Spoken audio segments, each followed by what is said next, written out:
Some interesting things have been taking place over the past 6 months because of the Hormuz Strait. Everybody is aware of it. Everybody is screaming their head off that we don't have enough petrol, our petrol prices are rising. And this government, which has administered the revenues and the accounts of this nation for so many years, does not know anything about finance and economics. And nobody has reminded themselves that once 15 years ago, India was on the brink of a collapse. And we were on the edge of becoming not a third world country, but a non-existent country. And we were to be living out of the doles of the Western nations. Today, we are able to stand up to the Western nations, and the Western nations are willing to extend their hand of cooperation to this country. In spite of all these developments, it is pathetic, it is sad, because our people of this nation are not able to perceive of how things are moving along in the other parts of the world. They are living in their own small enclave, like the villages of the ancient India, not knowing what is happening in the other parts of India. They did not know what is happening in the next village. So they had to travel 10 kilometers, 20 kilometers which takes about 3 to 4 days in those days. That is a kind of life Indians are still living in their minds, not physically, but in their minds. It is so sad. See, we are importing nearly 90% of our oil. And in spite of this, we have been able to manage for so many years. We are able to contain inflation. We are able to grow at the rate of at least 6 to 7% every year. And not only that, we were expecting to grow at the rate of 8 to 9%, 8.6, 9% in this year, if not for these crisis of this Iranian war. But why are we so pathetically always looking at the negative side? Is it because of the reason that we are mentally still enslaved in the thinking that we are not sufficiently strong to stand up for ourselves and not sufficiently developed in our mindset that we will be able to challenge the world? We have sent in the best minds out of India. Well, I'm not blaming anybody that they are not going out of. Yes, they will go out of India if there are no opportunities in India. But today, there is a lot of opportunities in India. The only problem is the execution part of it. That was what I was coming to after giving my preamble.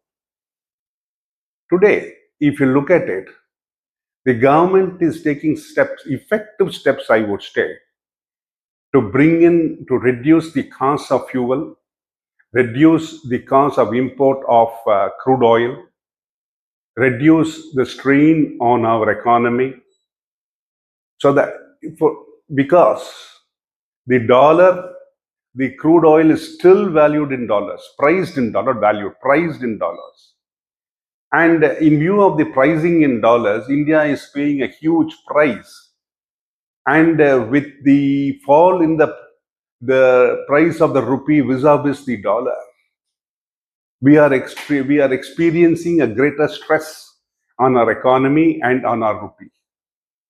In spite of the difficulties in shoring up the rupee, we are not able to do it because it is under free fall today. Well, we'll discuss that topic later. But currently, what is the situation? The government is trying to mitigate to reduce the consumption of fuel. But the problem is we are growing in leaps and bounds with regard to the purchase of cars, scooters, and everything. Now, we are still not happy, or I would say an average Indian is still not happy, even myself, I would say, in the category, whether the EV solution is there. Because we are not aware. Now, there are so many cars in India that if everybody was to stop buying fuel cars and they're going in for EV cars, will India be able to support them? For example, if you have to travel from, I talk from Chennai. So if we are to travel from Chennai to, say, Madurai, approximately there will be about 4 to 5, charging stations on the way. Now, each charging station is packed with vehicles waiting to get charged. That is going to be a problem. Because we may be thinking, oh, we have charged it overnight. But in view of the traveling conditions, in view of so many other factors, our difficulties is that the fuel or the electrical fuel may have, consumption may be higher in certain cars, the power of the cars, so many things that matter. So we are still not happy, or I would say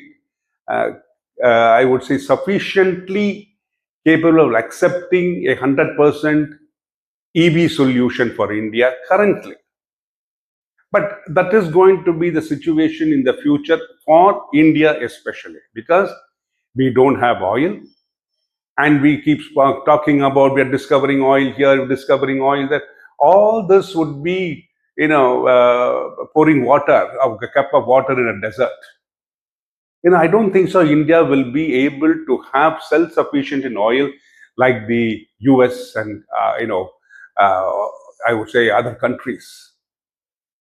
So we are looking at using alternative fuels to blend with our current fuel like ethanol and give it an opportunity to increase the use of this ethanol and reduce the purchase of crude oil in the future so that the consumption of regular fuel comes down.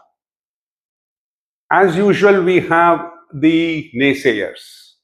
Oh, the cost of production of 1 liter of ethanol consumes so much of water, so much of this, so much of that, and hence we should not go in for ethanol. Then there's another group which says that this ethanol will not, our cars, carburetors or other, whatever you may call it, will not be able to handle this ethanol because it is not, capable of blending in the way we expect in the regular fuel cars. Well, we should find out alternatives.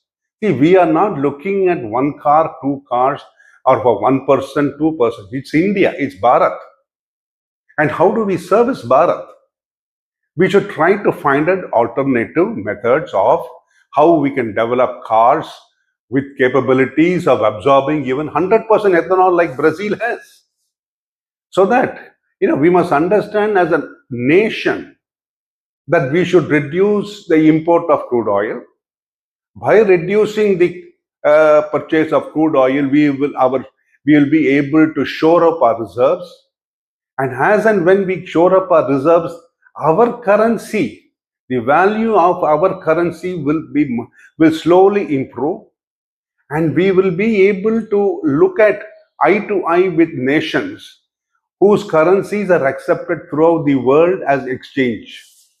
So we should, as Bharat, look at as a wholesome picture rather than view it in a very, very narrow scope of activity. That narrowness should be spread like, Bharat. That is the most important thing that we should look at. Because the government is now looking at introducing 20% ethanol, then they're looking at 40% ethanol, and they're looking at coal gasification. They're looking at so many alternatives so that as we increase the number of cars in India, As we increase the number of motorcycles in India, the scooters and trucks and other mobility agents in India, there is going to be an increase in the requirement of crude if we are going to continue in the same manner. So we should assist the government, and the manufacturers of trucks and cars and scooters should look at the pace by which they will be able to create an engine which will be able to meet with even 100% ethanol in a particular day. So they should look at the future and state, yes, we are looking at, say, 100% ethanol consumption possibility for a particular car. Now, will that help India? We do not know how far we will be able to get so much of ethanol, but it is a requirement which we should meet with if we were to reduce our liability with regard to the cost of consumption of fuel in view of the cost price of the crude oil. And crude oil is not going to be there for the future, for next 1,000 years or 100 years. I would expect that there are estimates that even Saudi Arabia will run out of fuel next 100 years. So what are we going to do after 100 years? We'll be tapping at every resource and even destroying our environment in the way to discover new sources of oil and of other materials for the purpose of our cars. So let us start today. Let us start moving today. Yes, we will help the government. Yes, let the manufacturers. We have knowledge, we have technical expertise. When we are able to create a thorium, reactor, I think will be a very, very minor thing for our intelligentsia to get into a manufacturing of a particular engine which can even consume 100% ethanol. They should be looking at the next stage of using coal gas, because we have enough reserves of 400 billion, reserves of coal in India. And suppose we, use the technology for the purpose of use of coal to convert into gasification, and use that gas also for the purpose of our, in the future, if possible, for our vehicles, all type of vehicles. I think there is a possibility that India will be able to sustain its run. And I don't think so 8% is not going to be a difficulty in the next couple of years if we are able to adapt to the circumstances. I think it is time that we focus as Indians, as Bharatvasis, on these areas so that we will be able to improve the shape and I would say, the strength of our economy. And we will not be challenged continuously as we have been being challenged over the years with regard to the rupee vis-a-vis the dollar or the euro or the yen or the pound, anything you may say. We are now 70, we have reached 75, and we are going to be in a bigger position shortly. We are looking at 1947, 2000 for 100 years.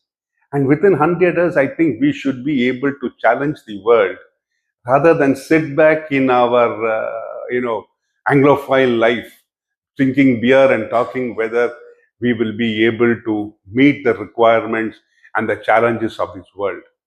India has got enough talent, enough capabilities, enough scientists, enough opportunities to put back India on the world map. And we should all join together. This is one area. Crude is one area where we have the capabilities, we have the technology, we have the scientists who will be able to deliver. When we are able to deliver E20, ethanol 20, we will be able to deliver ethanol 40. And I'm sure if we are able to apply our mind, even within, say, 6 months, we will be able to do ethanol 100.